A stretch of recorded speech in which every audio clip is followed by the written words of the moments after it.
The race has been characterized by both men as a good, clean one. Neither side has slung any mud. Both men have made as many television appearances as they could, being together one time for a statewide debate, and both men have also appeared on local television talk shows. Republican Tom Daxon was elected state auditor and inspector 4 years ago. It was his first political campaign and his first public job.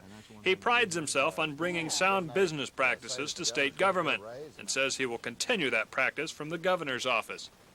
We've done it in the auditor and inspector's office. When I took over, we had one of the 6 worst offices of its kind in the country. We've had the smallest increase in our budget, total budget, over the last 4 years of any major statewide elected official, and yet we've built the office from one of the 6 worst to one of the outstanding in the entire country. There's no reason why we can't have the same type of professional management throughout state government with some of the same results. Daxon says he's not a career politician. When he leaves state politics, whether it's this year or 4 years from now, he says that will be it. No more. And he'll go back into private business. Some people say George Nye isn't a politician either. He's a statesman. Well, whatever he is, he's been at it for 32 years. He appears a little more at ease at politicking than his opponent, and that friendly manner has helped him get elected to the state house, several terms as lieutenant governor, and finally governor 4 years ago. Nye says whatever happens on tomorrow's ballot, he wants to be remembered as a building governor.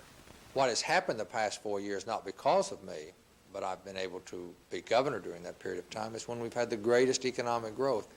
And I think if I've made any contribution during this period of the time, of time in the history, is that we retained a lot of that growth for services and projects and facilities that we were on the short end of. I'm glad Oklahoma, I want it to be a first-class state, and I'm glad Oklahomans want it to be a first-class state, and we've made great strides. The polls show Nye way ahead, but he says he's chosen the next job if he wants if the people of Oklahoma decide some editorial writers are correct. One editor that has suggested I retire has suggested that Barry Switzer retire, so I figure if he wins in both cases that job will be open and I'll just go down there and coach. Charles Schnitzer, Action 4.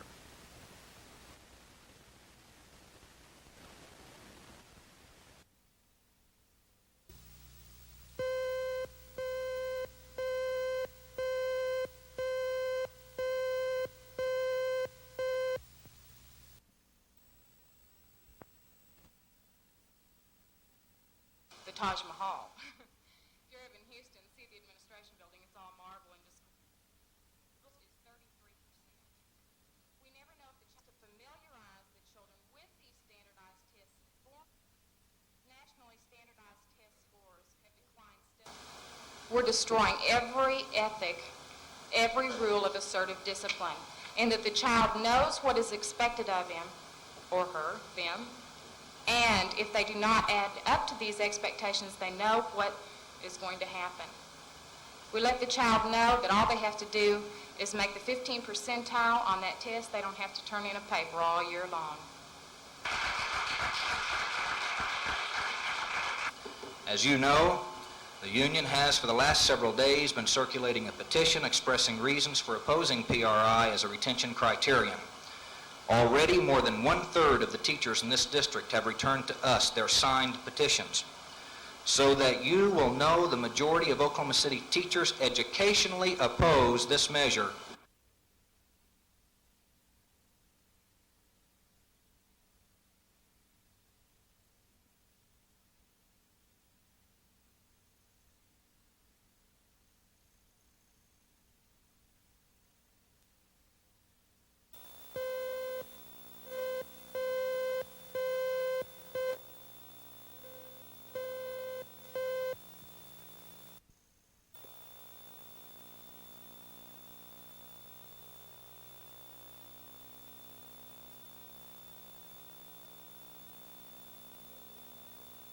Crackle is cracking again. It is the voice of Crackle, it is the body of the Oklahoman in time, and the motives are all political. And of course has just about as much substance as the dropping of the horses. I think I proved before that the governor of the state of Colorado was not interested in the Cowboy Hall of Fame. It was a facade, and it's a political facade again. And so far as I'm concerned, they could put it on wheels and start rolling, but since it is in my ward, I wish Crackle would stop cracking.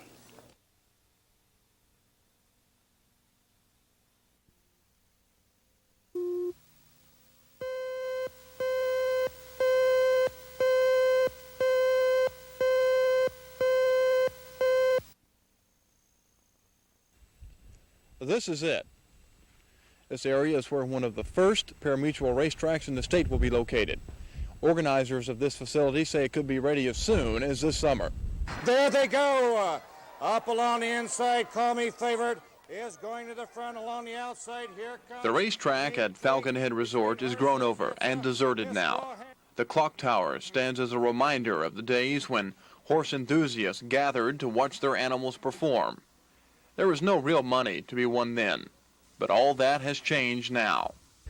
Yes, the chips came in. We feel that we will pull from probably 4 or 5 state area. I think the biggest thrust of it will probably come from Dallas, Fort Worth, Oklahoma City. Falcon Head will be one of the first resorts geared to the racing crowd. There will be 2 tracks, one for quarter horse racing, the other for thoroughbreds.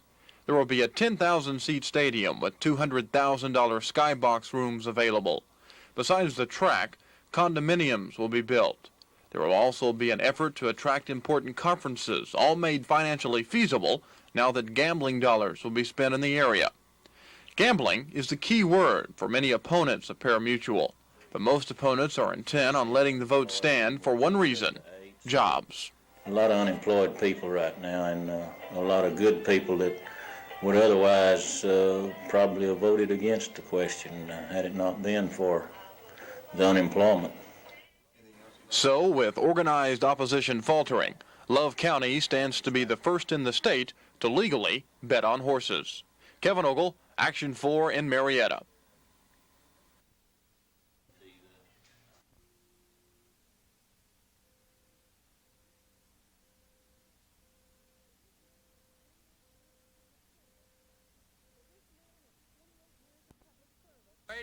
For this man, it's 28 years of public service and counting. Last night, Governor George Nye was elected to a second term. Nye retained the governor's seat and captured a spot in state history by breaking at least 4 records in his victory sweep over Republican Tom Daxon. Daxon and his devastated group of supporters conceded defeat, but promised that their day would come. Spencer Bernard retained his seat as lieutenant governor, as did all 6 congressmen. Oklahoma's congressional delegates will return to Capitol Hill intact. 5th District Congressman Mickey Edwards was the lone Republican victor. The closest race was in the 1st District, where Jim Jones beat his Republican opponent by less than 15,000 votes. Freshman Congressman Dave McCurdy outdistanced his challenger, as did Glenn English in the 6th District. Democrats also made a clean sweep in the secondary races. Mike Turpin was elected as State Attorney General, and Leo Winters will return to the State Treasurer's office for a 5th term. Oklahoma voters turned thumbs down on all 3 state questions, and those are the decisions for Election 82. Debbie Mash, Action 4.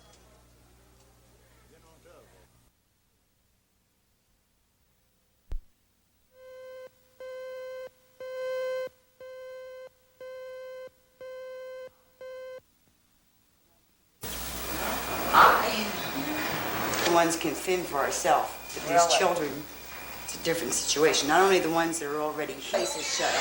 Where are they going to go? The welfares aren't too apt to help. later on, you know, and I want you to know we're going to make this whole thing fly just because of you guys. Now, that's the truth. We have gotten over 50% of the money's in less than 3 days for all that we need. And if the promises come in that people are calling, now I'm talking, this is in-hand money. If the promises come in the way that the people are talking about that they're going to come in, we're going to have enough. We needed a guy to run pipe. We got him.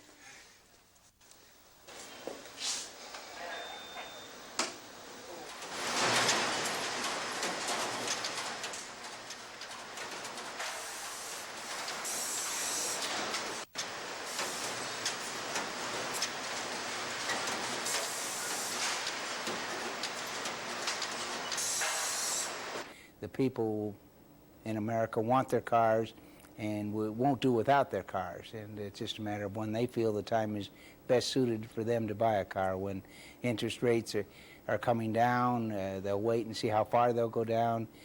They bought in the past based on cars are going to get higher and the inflation rate. So it's a matter of when the general American public feels it's proper time for them to buy a car.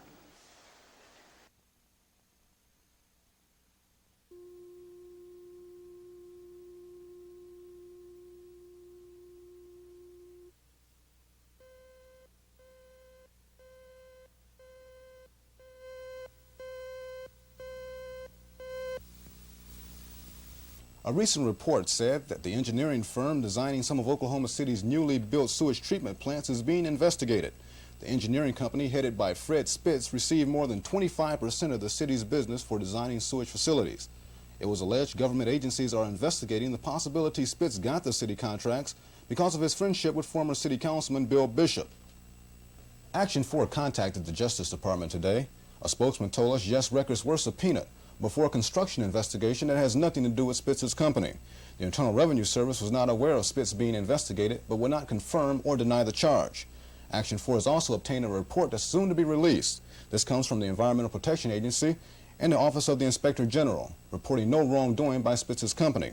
In fact, the document praises the way the city is doing business, and I quote, "We have no objection to the city's basic procurement policy for professional services. In other words, the city is doing just what the EPA wants it to do." Also, we contacted the FBI's office today about a possible investigation of Spitz. We are still waiting to hear from that agency. Meanwhile, the Spitz company was on the city council agenda today to renew an old contract. Spitz's engineering firm has been helping the city get rid of its sludge from sewage plants. But the Spitz controversy has angered some council members. This is not Bill Bishop. It is not Fred Spitz. It is your city. And if people happen to be successful and cutting loose the federal funds to come into this city, who is it there ought to be to gripe? Mayor Patience Lanning was not sure the current way of awarding city contracts is the best way.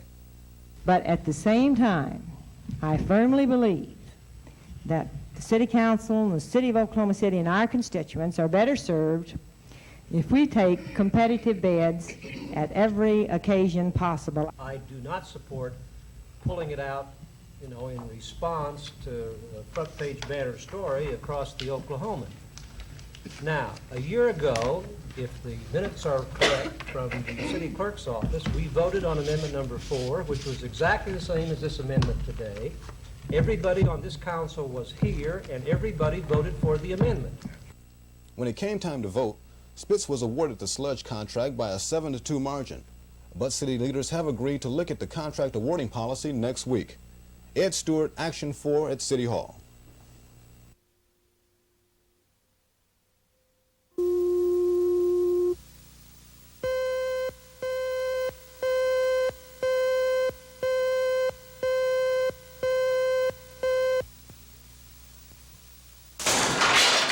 The oil industry has seen a decrease in the use of gasoline since 1978. In 78, Americans were using on an average 7.5 million barrels a day. In 1982, that figure has decreased to 6.5 million. Most experts are expecting that figure to drop even further in the coming months. One reason, the automobile industry is being required to produce more fuel-efficient cars. Another reason, conservation. What they're basically doing is taking trips, but they're making them short trips. For example, in our state in Oklahoma, they will go for a vacation to Lake Eufaula rather than going to the Gulf Coast, rather than going to Galveston.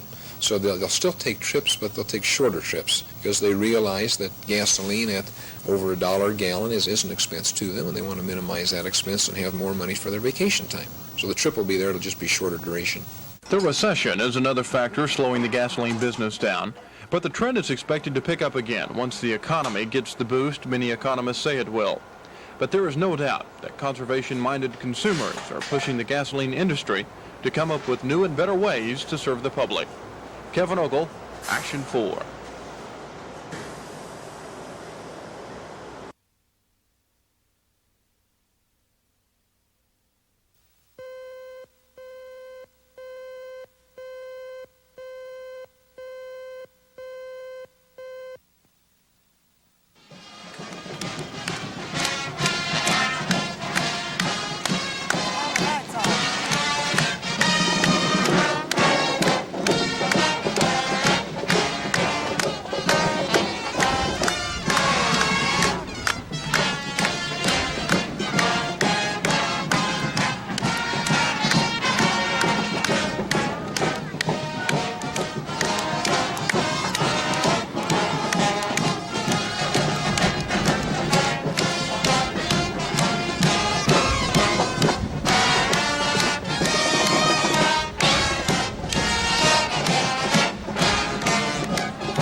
But through 1981, the government has spent $66 billion on the kind of job programs that some of them are talking about now on the Hill. And that $66 billion got us nothing but an increase in unemployment. It did not resolve the problem. We can't resolve the problem and really do what is right for the unemployed unless we make the economy sound, expand the economy, and thus create the jobs that we must have.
Oh, there's always an upturn in arson as we have a downturn in the economy.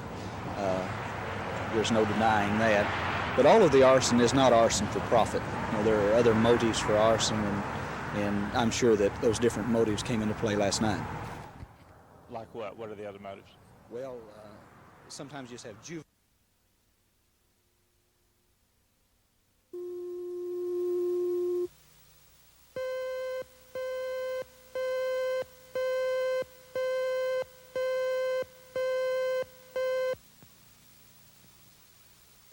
And I further swear that I will not receive, use, or travel upon any free pass on any free transportation during my term.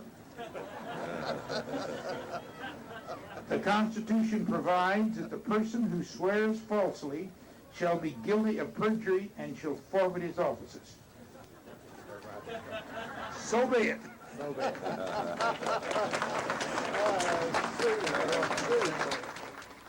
After the official swearing-in ceremony, it was a horse and buggy procession to the site of the former state capitol.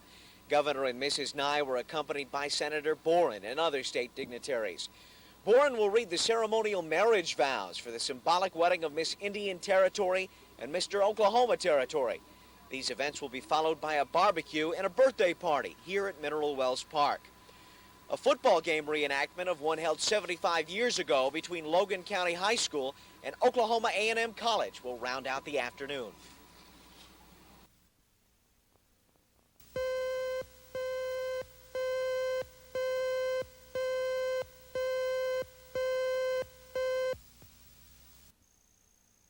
The Constitution provides that the person who swears falsely shall be guilty of perjury and shall forfeit his offices. So be it. It was the same oath that Oklahoma's first state governor, Charles Haskell, swore to uphold and defend on November 16, 1907. Now, 75 years later, Oklahoma's 23rd governor, George Nye, has taken that same oath in Guthrie, the state's first capital city. After the inauguration ceremony, a procession of horse-drawn carriages whisked the officials off to the site of Oklahoma's first state capitol building. Governor and Mrs. Nye were accompanied by Senator David Boren and other state dignitaries. As you have your food, please move out. Move down through the bushes here, around the pickups. After a parade through town, thousands of Oklahomans made their way to Mineral Wells Park for a free barbecue. The meal mirrored the 1907 statehood feast, at which 15,000 celebrants were fed. Today, thousands of pounds of beef, more than 500 loaves of fresh baked bread, and 100 gallons of pickles were consumed by the Statehood Day participants.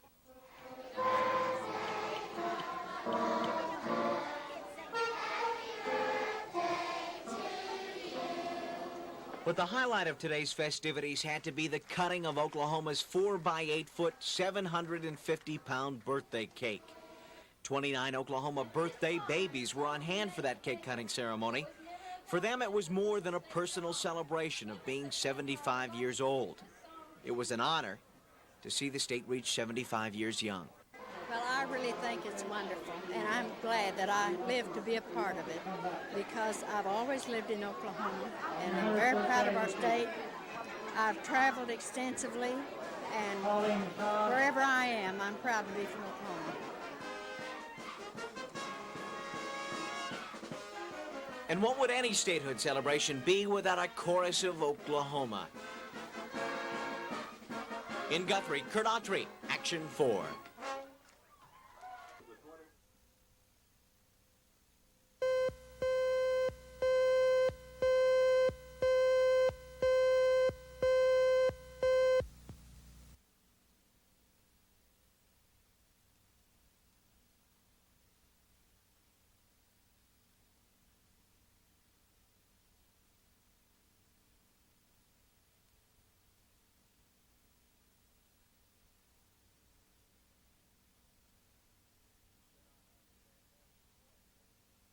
Been on a fantastic voyage. I just can't tell you how great it was.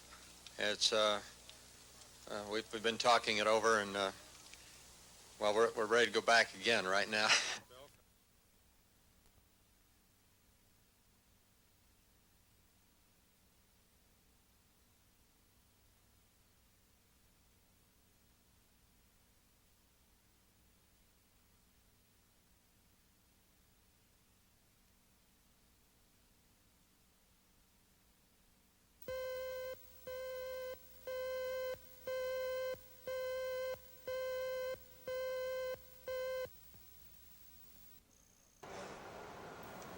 This is an uncommon sight in Oklahoma these days.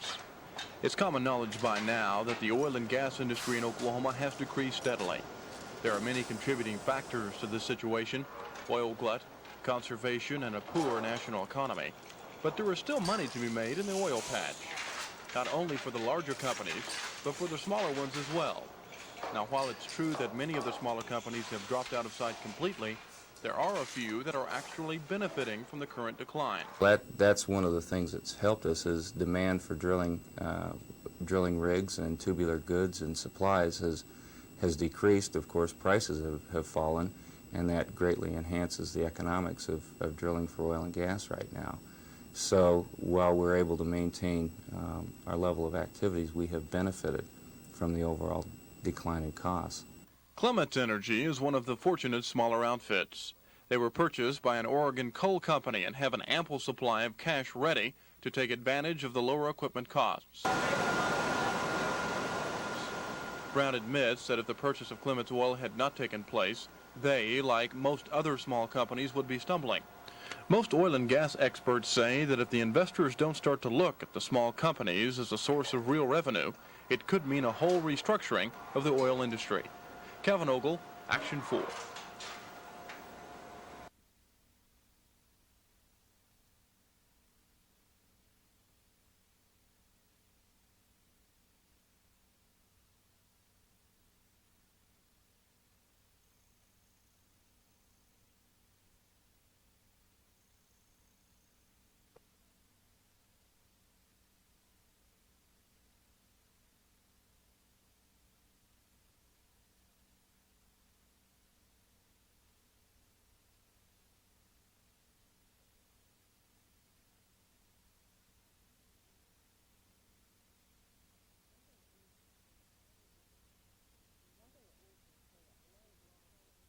One thing that needs to be cleared up: the man is not a judge. He is an attorney who was chosen to act as a hearing officer.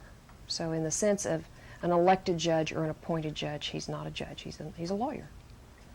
He also is related to one of the superintendents in the Moore administration building. And then when defense attempted to present evidence to controvert what the prosecutor had said, the defense's evidence a lot of times was disallowed.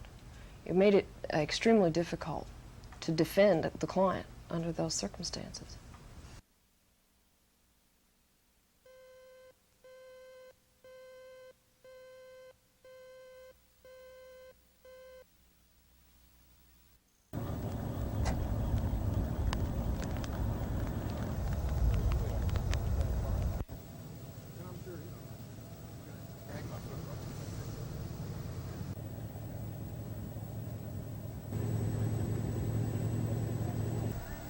I decided to put the equipment out here, see if that'd stop them. Decided that if the courts wouldn't do anything, I didn't have any place to go, but whatever it took to get them off, I was willing to get them off. Okay, Bill, I need to change that. These outside parties have come in with offers to the landowners of more money for bonus consideration, higher royalties, and that sort of thing, if those parties could get leases on this property, if we lose our leases. That's some incentive for the landowners, I think, to keep us from drilling the wells, to keep us off.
Happy Par, shown by Matlock Road.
And you set it. And it stays in the upright position for the children. In the car. Okay, then when you get inside. No, not in the automobile. Yeah, in the automobile. Basically, right now, we're just trying to get as much public awareness as we can to make sure that people know how important it is to have their babies in infant car seats and their older kids, of course, in seat belts.